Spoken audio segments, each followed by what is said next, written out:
After hundreds of millions of years, the time of the dinosaurs ended quickly and dramatically.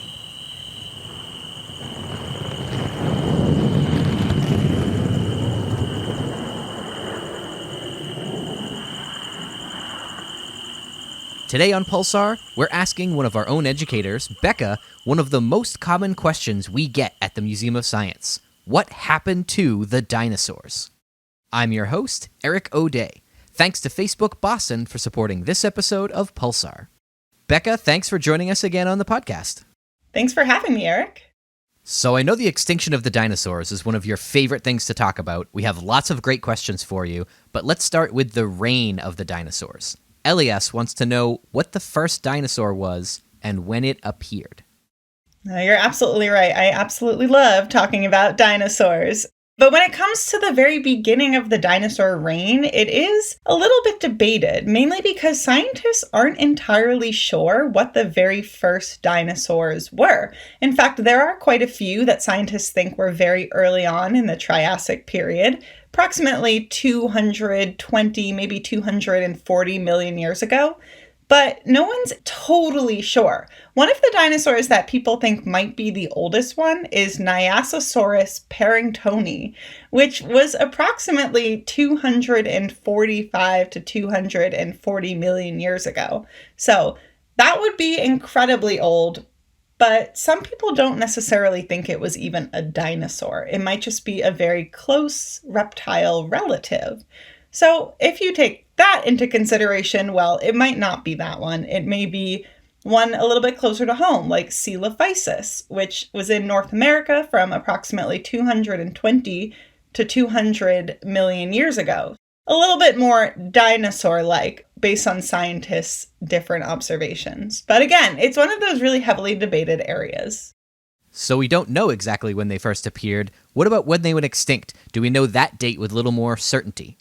We definitely do. We know that it was approximately sometime 65 to 66 million years ago. So that's a little bit more certain that it fell right within that 1 million year range.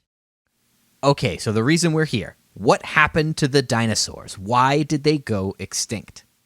Yes, that is the question. And it wasn't even the easiest thing to answer for a very long time. There were a lot of different theories. But the theory that is now most supported by evidence is that there was a giant impact. A meteor or asteroid, something from space, hit the Earth just about 65 million years ago. And it caused a whole bunch of problems, but ultimately led to the demise of about 75% of life on Earth. And we got a question from Amber about this object. How big was it? How huge does an impactor have to be to wipe out that much of the life on an entire planet? Yeah, this object was large. In fact, scientists estimate it was probably almost the size of Boston and was actually about 6 to 9 miles wide. So that was a very, very large space rock that came and it hit just off of the Yucatan Peninsula. Now, this was a cataclysmic event, but it was a really, really long time ago. What evidence led us to believe that an impact ended the time of the dinosaurs? Yeah, that's a really great point. We definitely have been able to see most of this 93-mile-long crater called the Chicxulub crater. But scientists just last September in 2019 were able to drill into the Chicxulub crater and take out a 130-meter rock core sample. And they were able to determine, based on those rocks, what happened. The rocks provided evidence that there were tsunamis, there were wildfires, there was a lot of even melted rock in that area. So that would have affected the dinosaurs in the local area.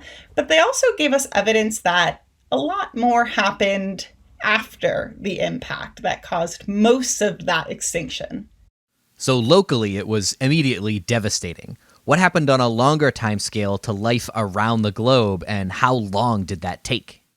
Yeah, excellent question. And certainly many of the dinosaurs did go extinct on impact, especially if you were in the Yucatan Peninsula. That was an area that was very heavily hit.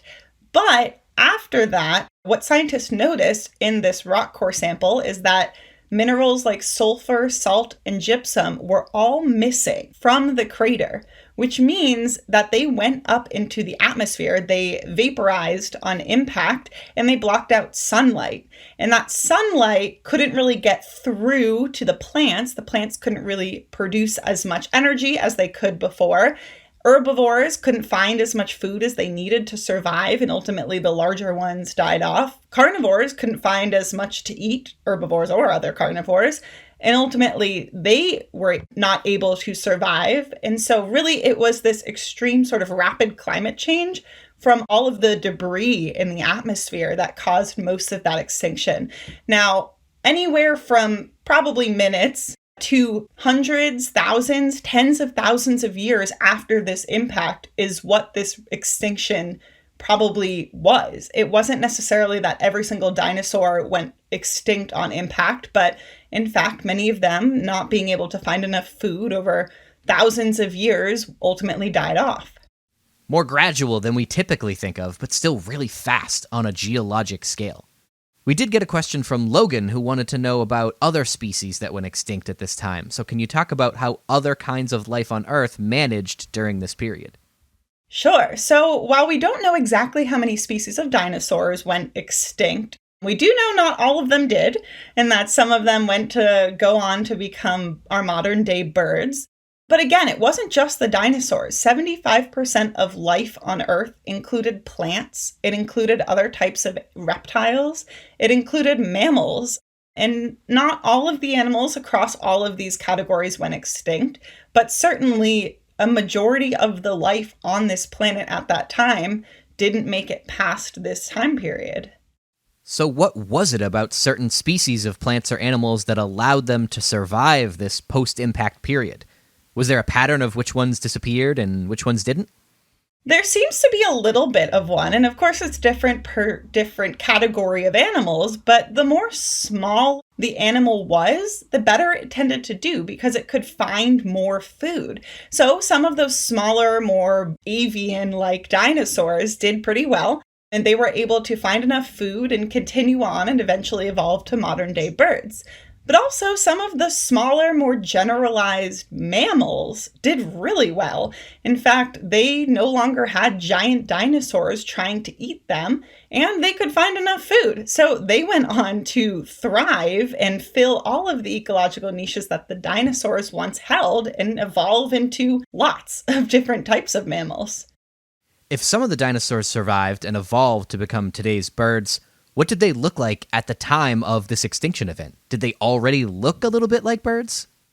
We do think that some of them looked a little bit like birds. In fact, we think that birds with their current feathers covering their body came a little bit from the dinosaurs. We think that dinosaurs, right before this extinction, had already developed some feathers. In fact, you may have heard that people think the T-Rex had feathers on it. And certainly quite a few other smaller raptors probably had feathers, if not were completely covered in them. So a lot of those characteristics on these smaller birds continued through the evolution of current modern day birds, including that look of this sort of smaller raptor covered in feathers. Now, avian dinosaurs and mammals have changed a whole lot since this time. Are there any animals that survived this extinction event that haven't changed in all that time?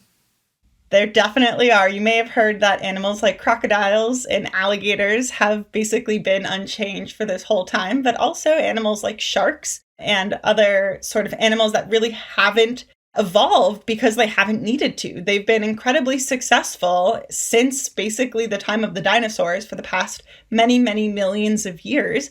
And they continue to thrive doing pretty much exactly the same thing.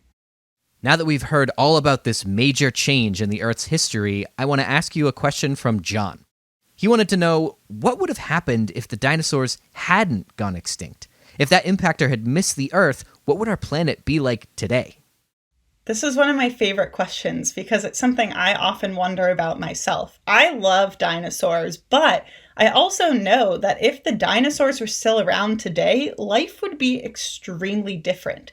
In fact, one of the things that I think about is that if dinosaurs hadn't gone extinct at this time period, the mammals probably wouldn't have had the same opportunity to kind of take over the world.